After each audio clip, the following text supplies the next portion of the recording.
आज दुनिया भर में 11वां अंतर्राष्ट्रीय योग दिवस मनाया जा रहा है। जैसा कि खबरों में आपने देखा होगा, भारत के प्रधानमंत्री भी इस योग दिवस को मनाने के लिए आज विशाखापट्टनम में मौजूद रहे। योग आजकल एक चर्चा का विषय बन चुका है। युवा वर्ग भी इसे आजकल अपनी जीवन शैली के रूप में अपनाना शुरू कर चुका है। योग पर चर्चा के लिए आज हमारे साथ उपस्थित हैं वरिष्ठ पत्रकार और राजनीतिक विश्लेषक अनंत मिश्रा जी। अनंत जी से हम जानेंगे कि योग भारत में किस तरह से आया, वर्तमान में इसकी प्रासंगिकता क्या है, भविष्य हम इसका किस तरह से देखते हैं और क्या इसने भारत में कुछ बदलाव लाया है, यानी कि लोगों की जीवन शैली को कुछ बदला है या नहीं। सर, स्वागत है आपका हमारे इस कार्यक्रम में। तो जैसा कि आज सुबह से ही ये योग दिवस चर्चा में रहा, पूरी दुनिया आज अंतर्राष्ट्रीय योग दिवस मना रही है। हमारे भी प्रधानमंत्री आज विशाखापट्टनम में उपस्थित रहे योग दिवस मनाने के लिए। अब एक सामान्य सा सवाल ये है कि योग आज पूरी दुनिया में चर्चा का विषय बना है, तो क्यों बना है? इसके पीछे कारण क्या है? देखिए, योग चर्चा का विषय क्यों बना है, ये महत्वपूर्ण है। योग आदि अनंत काल से भारतीय जीवन शैली का एक हिस्सा रहा है। और गांव में जो हम देखते हैं कि गांव का जो किसान है, जो मजदूर वर्ग है, शहरों में रहते हैं, वो नियमित उनकी जो दिनचर्या है, उसमें व्यायाम उनका पार्ट होता है। जी। नियमित दिनचर्या का किसान खेत में काम करता है, हल चलाता है, मजदूर मेहनत करता है, उठाता है। लेकिन जब 2014 में भारतीय प्रधानमंत्री नरेंद्र मोदी ने सत्ता संभाली, उसके बाद उनको लगा कि योग अगर हमारे जीवन का एक हिस्सा बन जाए और इसको अंतर्राष्ट्रीय जगत पर पहचान मिले।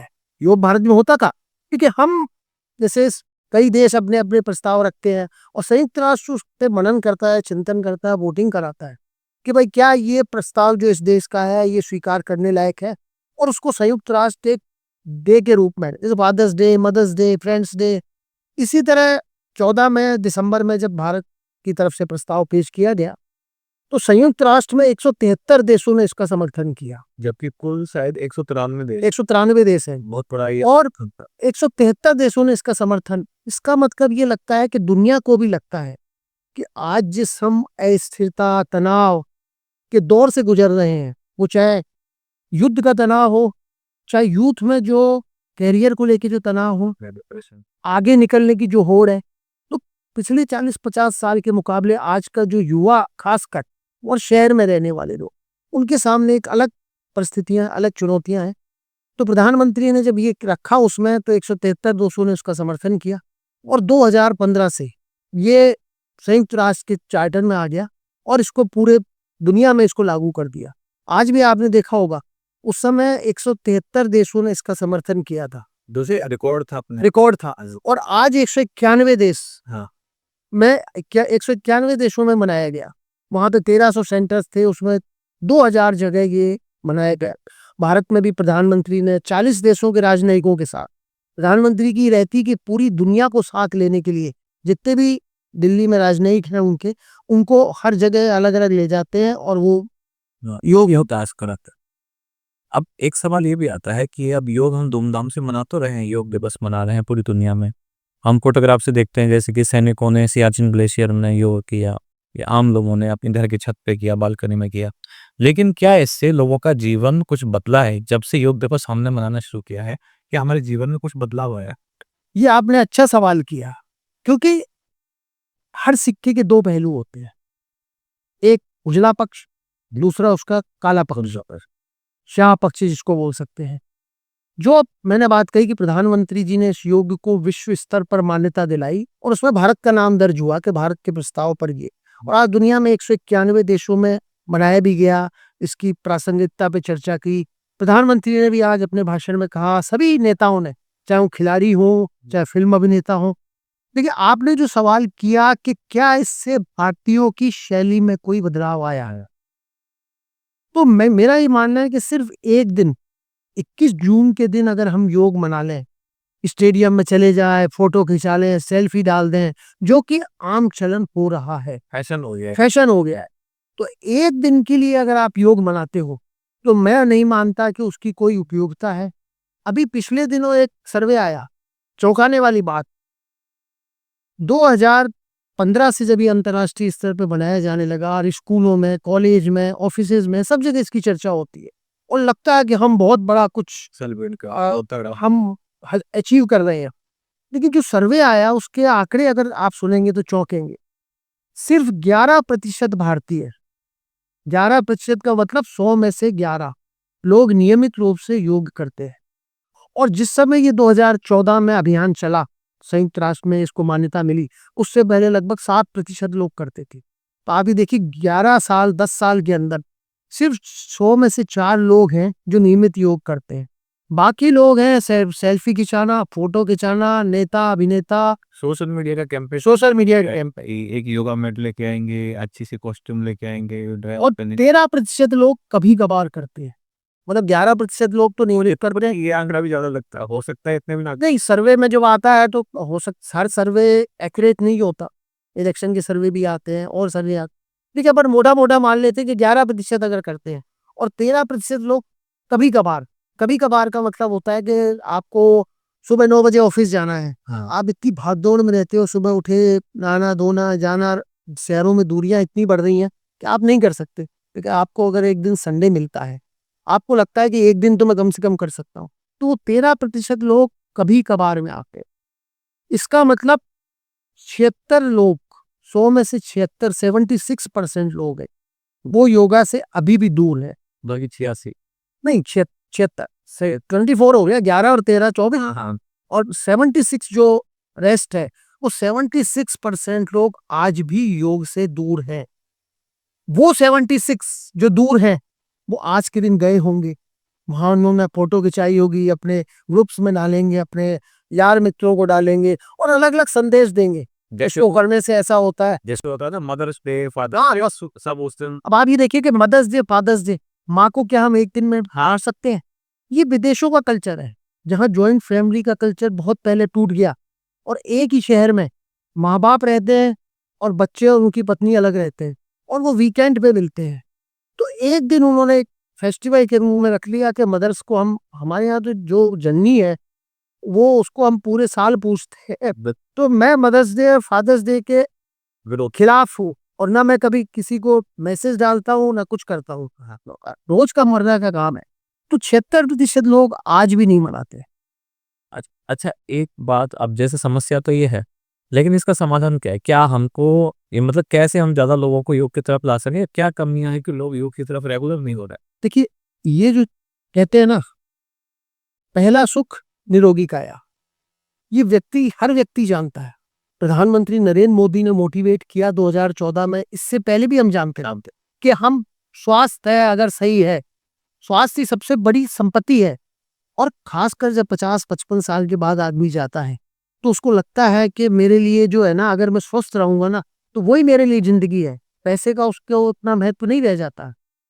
आपको आश्चर्य होगा कि जो शहरों में आज भी है, शहरों में सिर्फ 12% लोग योग की तरफ गए, जिसमें शहरों में ज्यादा जरूरत है। गांव का आदमी, मैंने पहले भी कहा कि वो खेती बाड़ी करता है, उसकी लाइफ स्टाइल में लाइफ स्टाइल का, दिनचर्या का चक्र है कि मेहनत करना।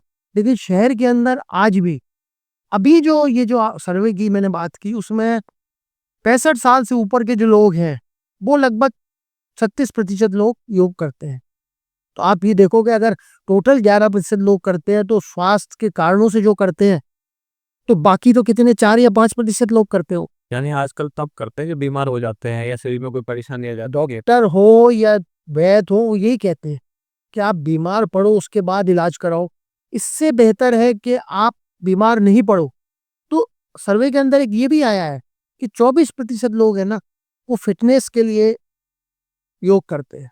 मतलब वो मानते हैं कि अगर हम फिट रहेंगे तो हमारे लिए दिखने में, खिलाड़ी के लिए फिट रहना जरूरी है, कलाकार के लिए फिट रहना जरूरी है। तो इस 24% लोग फिटनेस के लिए करते हैं और 16% लोग, लगभग 17% लोग सर्वे में जो आया, वो तनाव में कमी लाने के लिए योग करते हैं। उनको फिटनेस की कोई जरूरत नहीं है।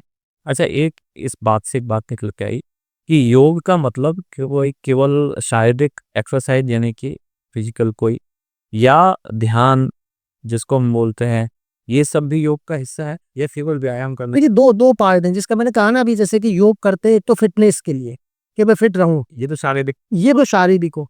लेकिन जो तनाव की जो मैंने बात कही ना, 17% लोग तनाव कम करने के लिए करते हैं। उसके लिए शारीरिक व्यायाम की, कसरत की ज़रूरत नहीं, मैं नहीं मानता।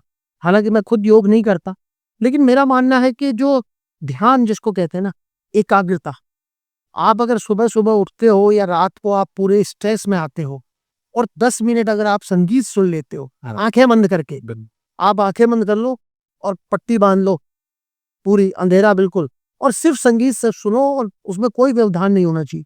तो मुझे लगता है कि वो जो एकाग्रता है, वो जो ध्यान है, वो ध्यान क्या है कि हम थोड़ी देर के लिए, 5 मिनट के लिए दुनिया को भूल जाएँ, जो भौतिक चीज़ें हैं, कलह, अशांति, और हम एक तरफ चाहे वो भगवान में ध्यान लगाएँ, चाहे किसी भी एक चीज़ में हम अगर ध्यान लगाते हैं, तो वो जो आपका स्ट्रेस है, ये जो मोबाइल की वजह से होता है, इतने 6-6, 7-7 घंटे आज मोबाइल चलने लगे।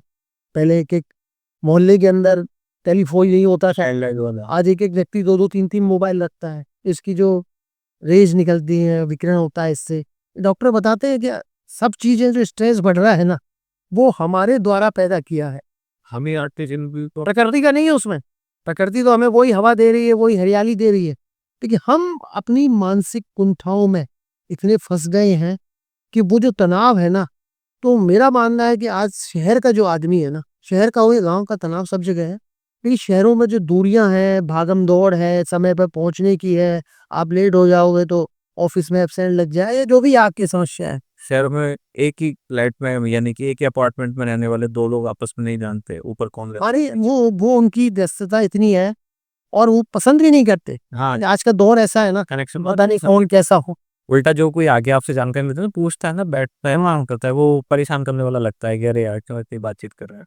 तो मेरा वही, जहाँ से आपने शुरू की है कि योग के लिए, प्रचार-प्रसार के लिए सरकार जितना कर सकती थी, मुझे लगता है शायद उससे ज़्यादा किया। जितने फ़िल्म अभिनेता हों बड़े-बड़े, उन्हों सबने प्रचार किया कि आइए योग करिए, ये आपके शरीर को, आपकी मानसिक शांति के लिए, आपके ध्यान के लिए, आपकी फ़िटनेस के लिए, सबके लिए ज़रूरी है। लेकिन ये हमको सोचना होगा, क्योंकि अगर हम योग करेंगे, आज मैं अगर कोई पैसे कमा रहा हूँ या कोई भी व्यक्ति पैसे कमा रहा है, उसका उपयोग 10 लोग हो सकता है करें। मेरी पत्नी भी करे, मेरे बच्चे भी करें, या और लोग भी करें। लेकिन योग अगर आप करोगे, तो उसका फ़ायदा ना पत्नी को होगा, ना बच्चे को होगा। वो योग सिर्फ़ मेरे लिए होगा। तो मैं अगर अपने शरीर के लिए 10 मिनट नहीं निकाल सकता हूँ, योग हो, उसको नाम योग मत दो, व्यायाम हो, कसरत हो, कुछ भी हो।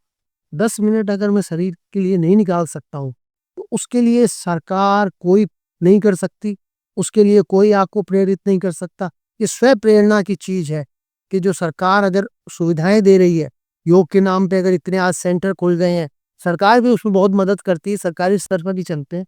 तो अगर हम नियमित दिनचर्या का इसको अंग बनाएँ, अगर हम 4 घंटे मोबाइल में खर्च कर सकते हैं, जो हमारे शरीर को नुकसान पहुँचा रहा है, तो 10 मिनट हम उस चीज़ के लिए क्यों नहीं कर सकते जो हमारे शरीर को फ़ायदा पहुँचा रहा है?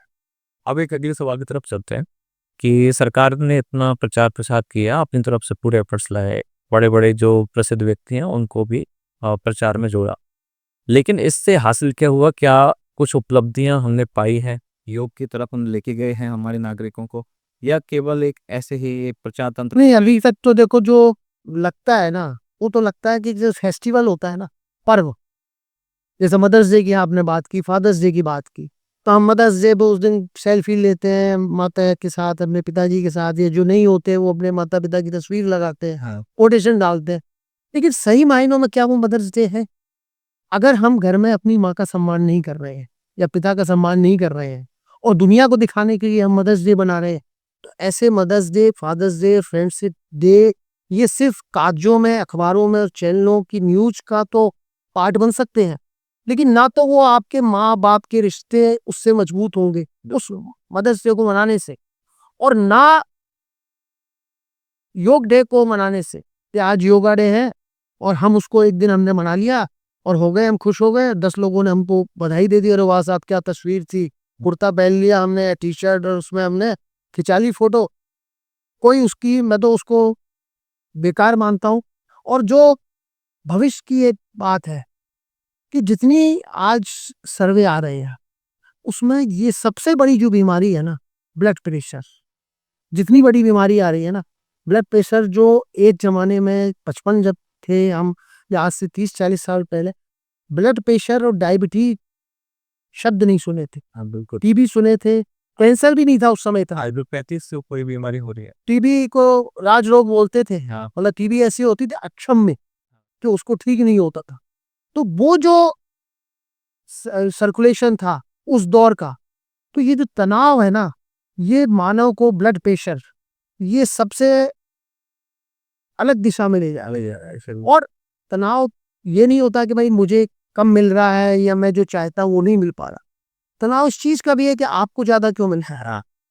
आदमी अपने दुखों से दुखी कम है बिल्कुल। और दूसरों की खुशियों से दुखी ज्यादा है, आजकल लोग अपने दुख से दुखी नहीं है, दूसरे के सुख से ज्यादा। दूसरे के सुख से ज्यादा दुखी है। तो ऐसी चीजों के लिए, रोकथाम के लिए, ये चीजें नहीं हो, ब्लड प्रेशर नहीं बढ़े, डायबिटीज नहीं बढ़े, उसके लिए जो प्रधानमंत्री नरेंद्र मोदी कर सकते थे उन्होंने किया। सरकारें जो राज्यों की है वो जो कर सकती थी कर रही हैं। लेकिन जो आंकड़े आए ना वो बहुत चौंकाने वाले हैं कि अगर 7% लोग 2014 से पहले करते थे और अब 11%, मतलब 10 सालों में सिर्फ 4 लोग 100 में से और उनको ये आया कि हमको योग करना चाहिए। तो मैं नहीं मानता हूं कि सरकार इससे ज्यादा कुछ कर सकती है। और हम अपने स्वास्थ्य के लिए अगर हम खुद चिंतित नहीं है तो किसी भी सरकार से किसी बात की उम्मीद। और हाँ, ये दूसरी चीज कि जिस भारत ने दुनिया में योग को एक पहचान दिलाई, संयुक्त राष्ट्र संघ ने उसको 21 जून के दिन अंतर्राष्ट्रीय योग घोषित किया, क्योंकि 21 जून क्या है, 21 जून सबसे बड़ा दिन होता है, सबसे छोटी रात। और सबसे छोटी रात होती है।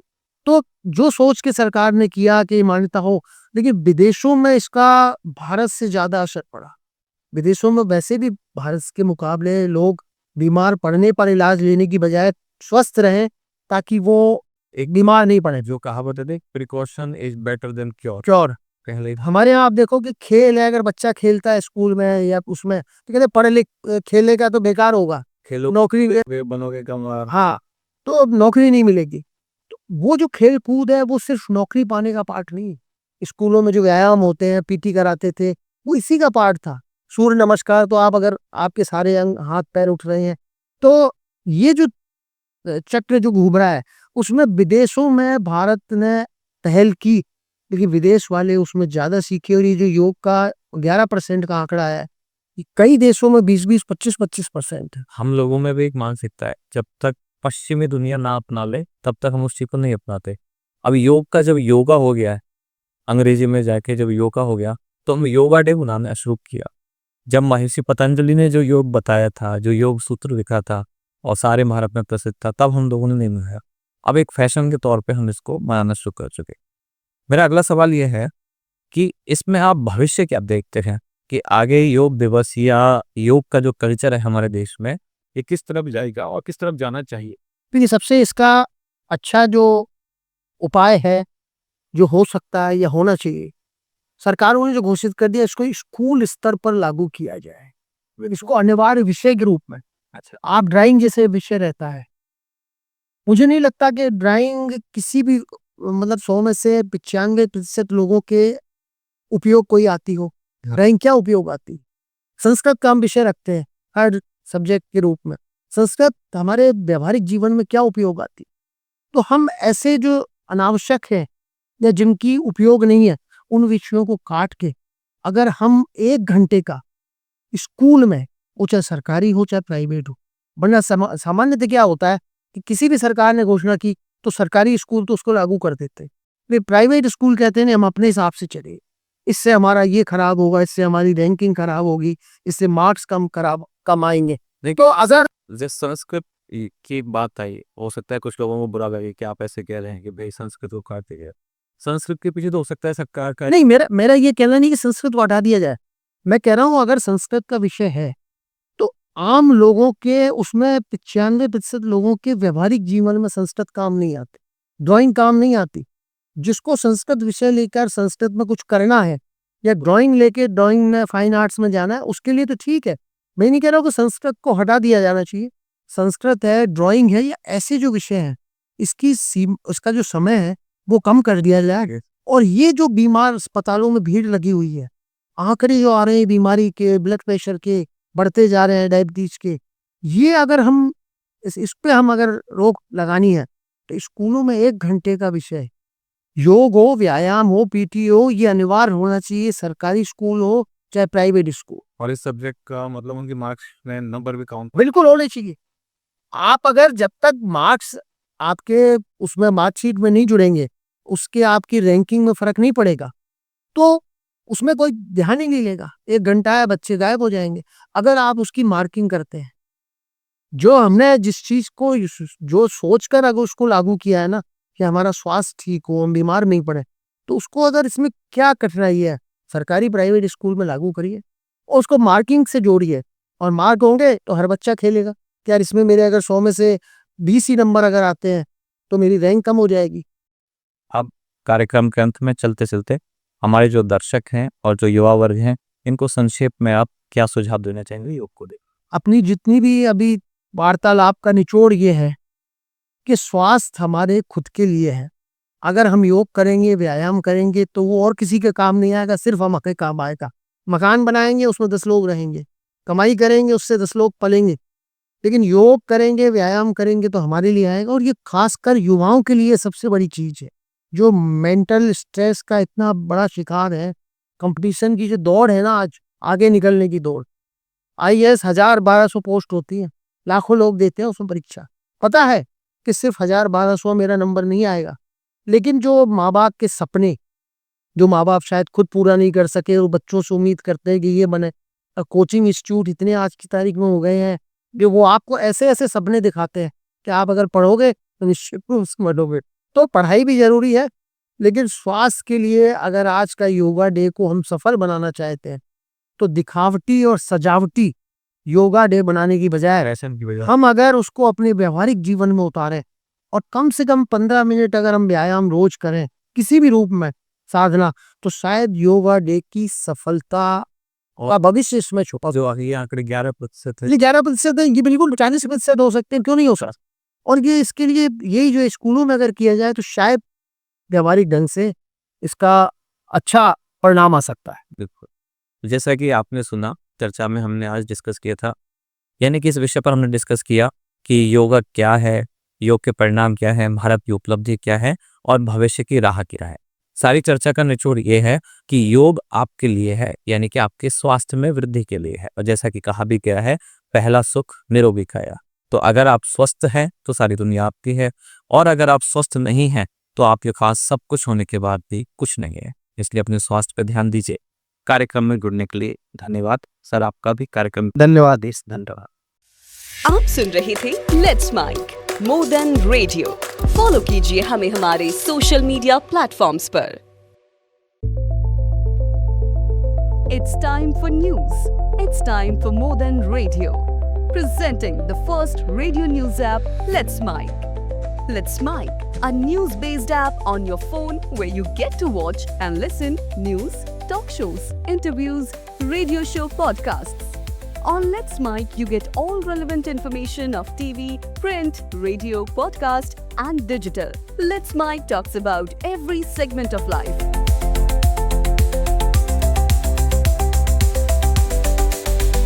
Download the app now from Play Store. Available both on Android and iOS mobile phones.